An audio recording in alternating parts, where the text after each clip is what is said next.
President Madabio, Fatima Bio, do you have the call on you making help? We need help. We don't Dubai, we suffer. Do you have need help?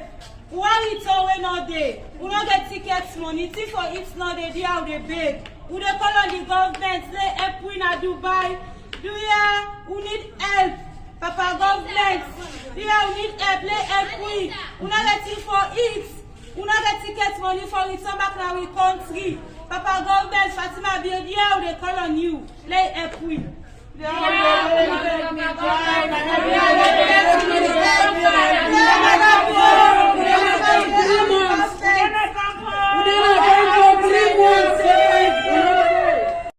Alright guys, listen, I just want to share this video with you guys real quick. You know, these are some of the issues that are really important for us to be talking about.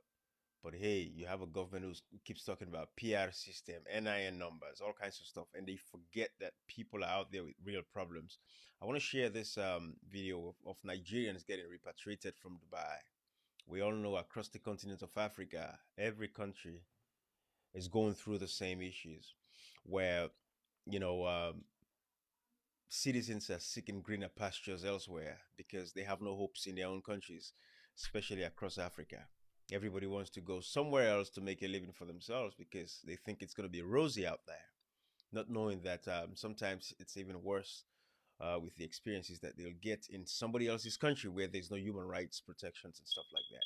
But of course, we all hope for Africa to be a better continent. You know, every African country to take care of its own, right? We don't deserve to be traveling outside of Africa from our various countries across Africa to come and seek greener pasture anyplace else. We have all the natural resources. Everything is from Africa. Everything you think about, gold, diamond, bauxite, rutile, all of that stuff. But because we have greedy leaders, that's why we have this problem. But I want to give a shout out to the Nigerian government.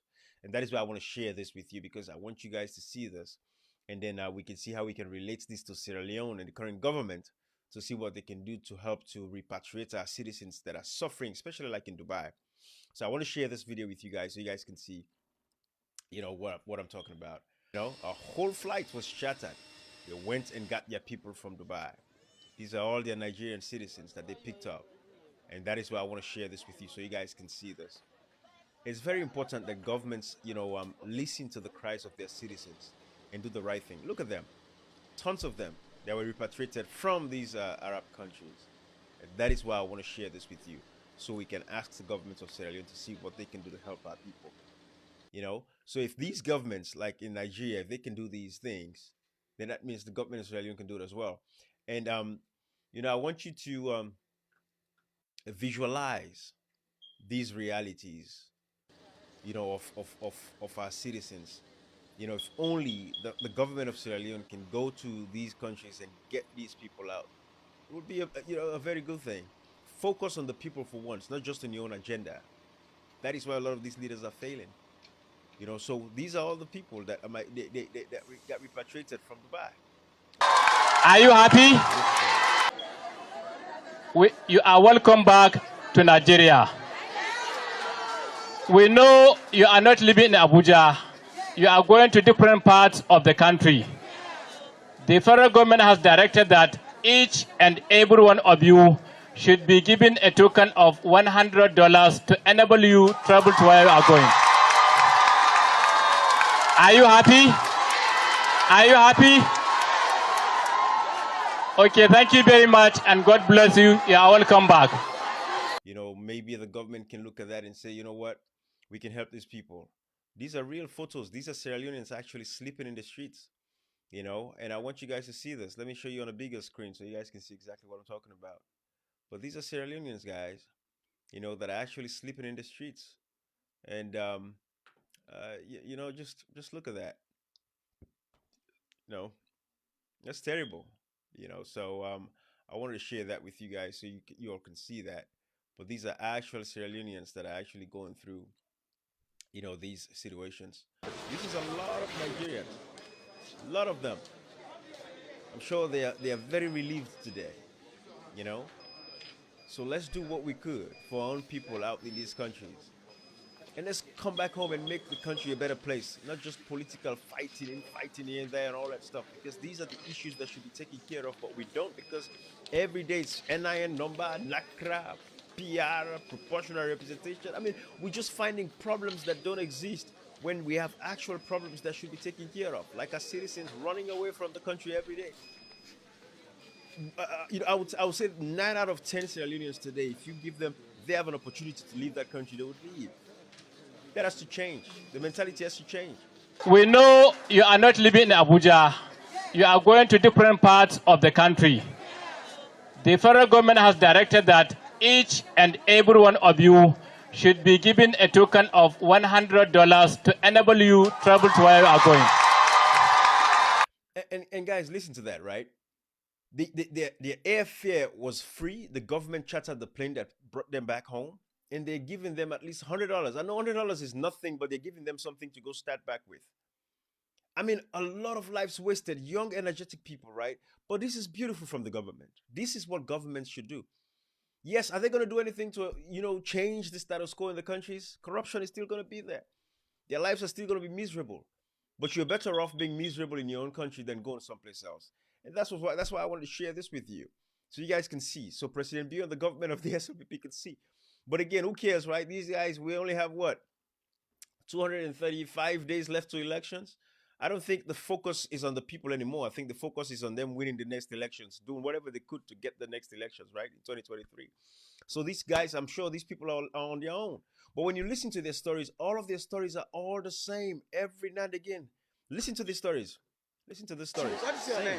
My name is Precious Precious who? Okorie. Okay, you're from which state? I'm from Ebonyi State. Where do you stay? You mean here in Nigeria? Yes. I live in Benin City. Okay, so what took you to Dubai? I went there I went there myself. I paid for my flight. I paid for everything. I went there to work. I really appreciate and I'm really grateful. Thank you. Yeah, thank you so much. Yeah. What is the question? Have we met you? Who are you? Listen What to a is story. your name? My name is Blessing Emmanuel From which state? from Jos. From Plateau State. Yeah, Okay, how long have you been in Dubai? just 3 months. So But what there's took you to Dubai? woman trafficking, Eh? business, You say human? woman trafficking. Yeah, So how did you find yourself in Dubai?